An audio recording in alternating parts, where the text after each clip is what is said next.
Baik, Assalamualaikum warahmatullahi wabarakatuh. Perkenalkan, nama saya Rizky Fadila dengan NIM 2403211092. Di sini saya akan menjelaskan review jurnal analisis korespondensi motivasi mahasiswa dalam perkuliahan. Yang pertama yaitu penelitian. Motivasi belajar mahasiswa menjadi faktor penting dalam keberhasilan perkuliahan. Peneliti menemukan fenomena menurunnya motivasi mahasiswa pada beberapa mata kuliah statistik di Pendidikan Matematika Universitas Negeri Semarang. Banyak mahasiswa kurang aktif, hasil belajar rendah, serta kurang bersemangat dalam mengikuti perkuliahan. Fenomena ini mendorong peneliti dengan motivasi dengan analisis korespondensi sebagai alat statistik. Terus yang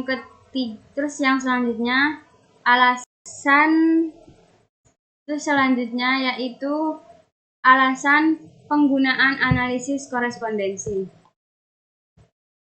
Analisis korespondensi dipilih karena pertama, mampu menggambarkan hubungan antar variabel kategori, misalnya hubungan antara dosen, pemberian tugas, nilai, peluang kerja, atau pilihan kuliah.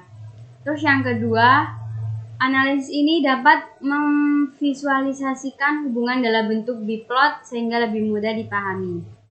Yang ketiga, analisis ini sangat cocok digunakan data berbentuk tabulasi silang atau tabel kontingensi.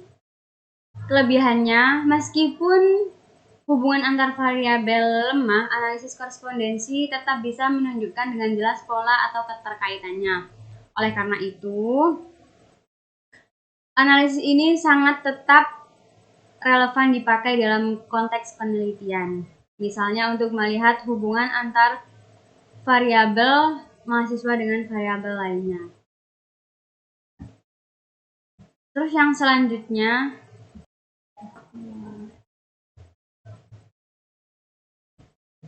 yang selanjutnya yaitu ada metode penelitian.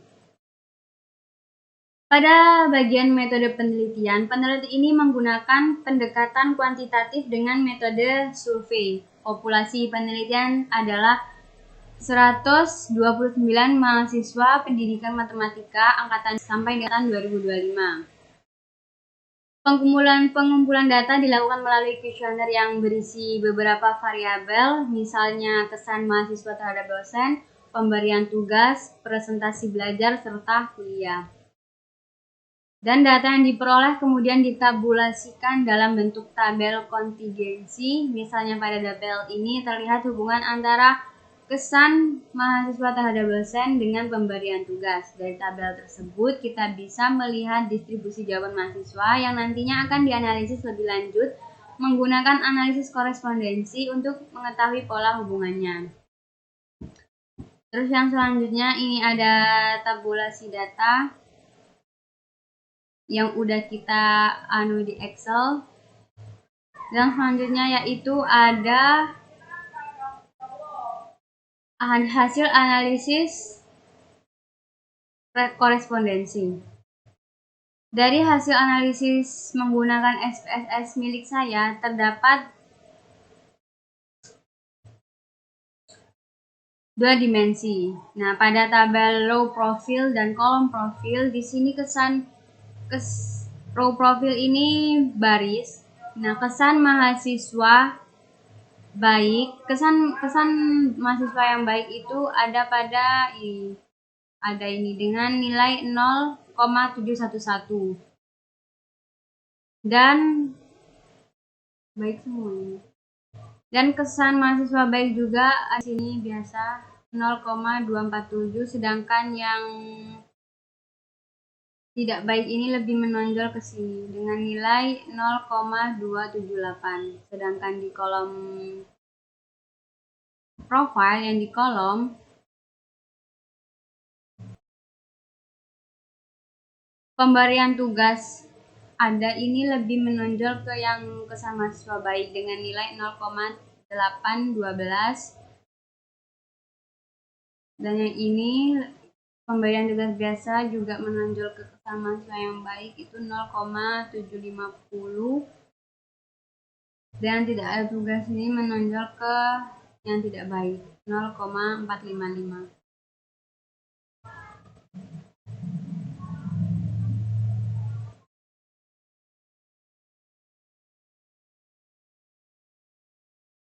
Terus yang selanjutnya yaitu dari hasil analisis menggunakan SPSS milik saya terdapat dua dimensi dengan nilai simulasi masing-masing 0,303 dan 0,120. Nilai interior total sebesar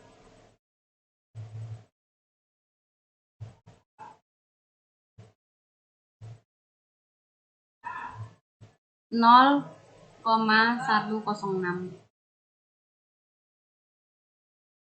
yang artinya hanya ada 10% variasi yang bisa dijelaskan dari hubungan antar variabel. Nilai chi-square sebesar 13,555 dengan signifikan 0,0009, karena lebih kecil dari 0,05 maka signifikan. Jika kita bandingkan dengan hasil analisis pada artikel, nilai persen chi-square yang diperoleh sebesar 12,676 dengan signifikan 0,013. Sama seperti hasil saya, nilai ini juga signifikan pada taraf 5%.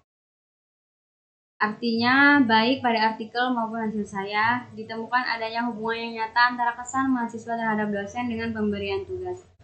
Perbedaannya ada pada besar nilai chi-square dan nilai signifikansinya. Pada hasil saya, nilainya lebih tinggi, yaitu 13,55 dengan signifikan 0,009, sedangkan pada artikel nilainya 12,676 dengan signifikan 0,013. Dan selanjutnya yaitu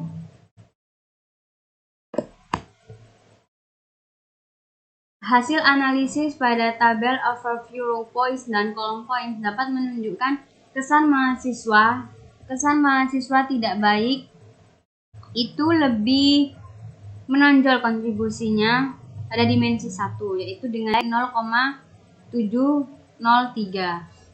Sedangkan mahasiswa biasa itu lebih dominan pada dimensi, yaitu 0,818. Sementara itu, kategori pemberian tugas nilai tidak ada itu lebih dominan pada dimensi 1, yaitu dengan nilai 0,9008, dan nilai biasa itu lebih dominan pada dimensi 2 dengan nilai 0,743. Bahwa kesan mahasiswa berhubungan dengan adanya tugas, sedangkan kesan tidak baik terkait dengan tidak adanya tugas. Kategori biasa berada di tengah sehingga cenderung netral, sedangkan di SPSS artikel dari Biblio dapat dianalisis bahwa motivasi mahasiswa pada dua variabel intrinsik berupa kesan dan pemberian tugas yang baik akan memberikan efek raise up motivasi mahasiswa dalam perkuliahan.